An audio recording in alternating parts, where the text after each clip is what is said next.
Hey there, Pony, and welcome back to Bunny Culture Stories, the show I talk about everything MLP Friendship is Magic. The moment has finally come. I have recently achieved over 1,000 subscribers. Wow!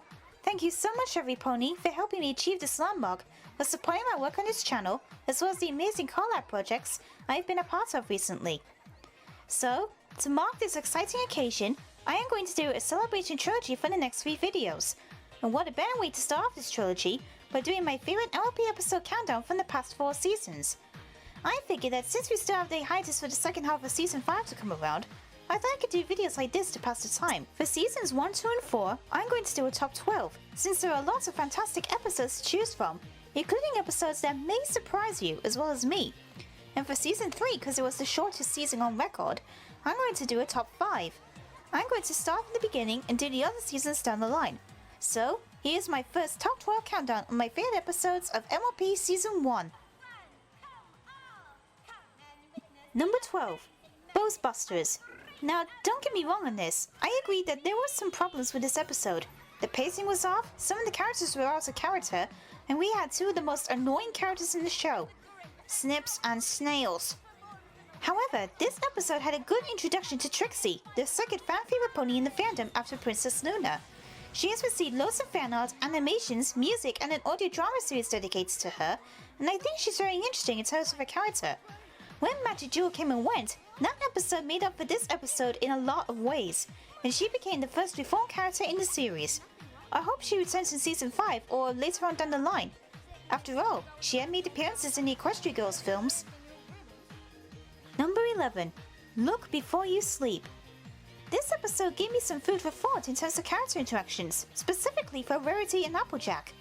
Being the 2 ponies from different walks of life, Rarity being a socialite, and Applejack being a country mare, they have learned that they can have a good time if they can embrace their differences, which was demonstrated through a sleepover at Twilight.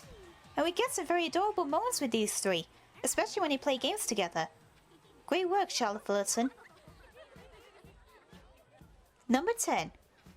Green isn't your color. Through this series, I have seen episodes that had the been there, done that and showed to be a cliche. However, there had been some episodes that actually broke cliche, and I agree with Voice of Reason on this one. Green using a color broke the traditional cliche of the typical jealousy story, but without the green monster, so to speak. Both Rarity and Fluttershy had stayed in character with this story, and actually admitted their feelings about the other, with Rarity admitted she didn't want to see Fluttershy fall from stardom, and Fluttershy admitted she didn't want to disappoint Rarity despite her lack of confidence. Great friends stick together, and this episode introduces to the Pinky Promise, with funny moments between Twilight and Pinky on this. And photo finishes picture perfect pony. Number 9. Sonic Rainboom.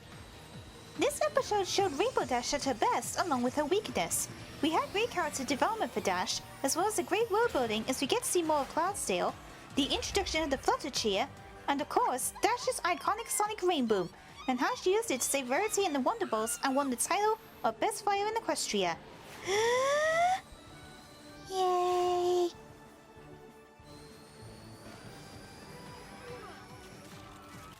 Number 8. Dragonshy. I would be a fool if I didn't include the episode that made me love Fluttershy. Dragonshy was that episode. Both combining the slice of life with the fancy elements was really well done. Along with some comedic moments, Fluttershy had her first fear conquered and she nailed it.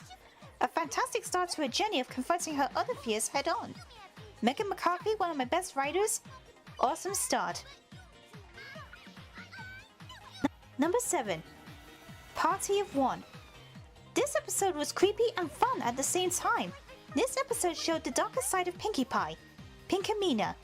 It showed depth to her character when she thought that her friends ignored her, played with some imaginary friends, until they planned a surprise party for her. The atmosphere, the animation, and the humor was top-notch, especially when she interrogates Spike. That was downright hilarious. Number 6.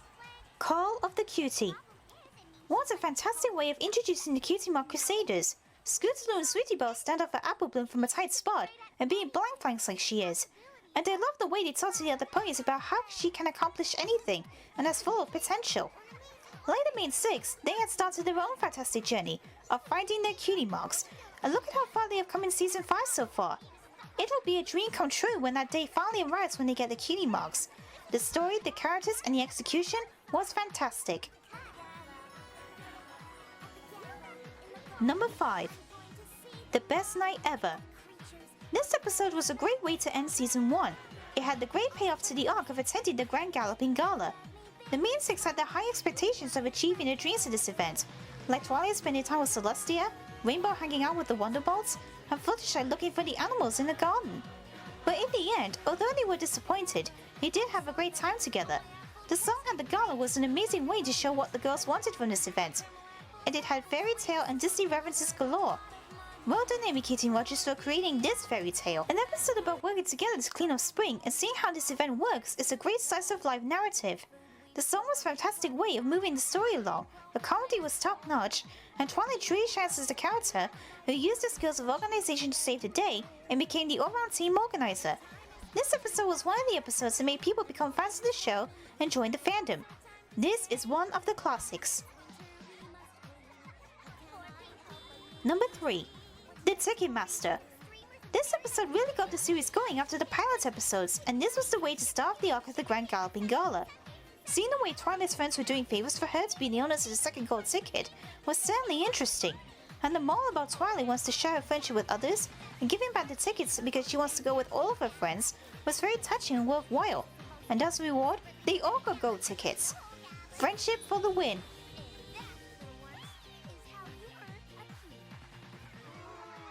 Number 2. The Cutie Mark Chronicles. This episode had cuteness overload written all over it. We get to hear the backstories of each of the main six on how they got the cutie marks, as well as their awesome special talents.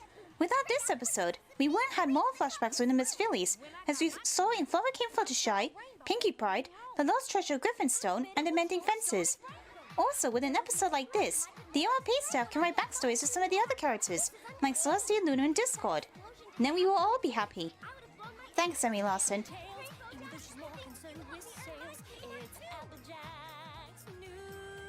Number 1. Suited for Success. This is one of the 2 episodes that made me a brony, and also the episode that made me like Rarity. Suited for Success is 22 minutes of animated genius. The story was well written, the characters were great, and the song and the visuals were the eye of the beholder. Also, with the first appearance of Vinyl Scratch, and Rarity's drama monologues were a great bonus. Rarity's vision of creativity relates to me in a big way, as I love art and design and love to create new content and artwork. And it's been a year since I got my digital media degree in a university. I look back on this episode time and time again to remind me what creativity is all about. So, that was my top 12 episodes of MLP Season 1. 3 more season countdowns to go until Season 5 comes around again. What are your favorite Season 1 episodes? Let me know down in the comments. Thank you very much for watching, and as usual, this is Rose Pal saying, see you later, every pony!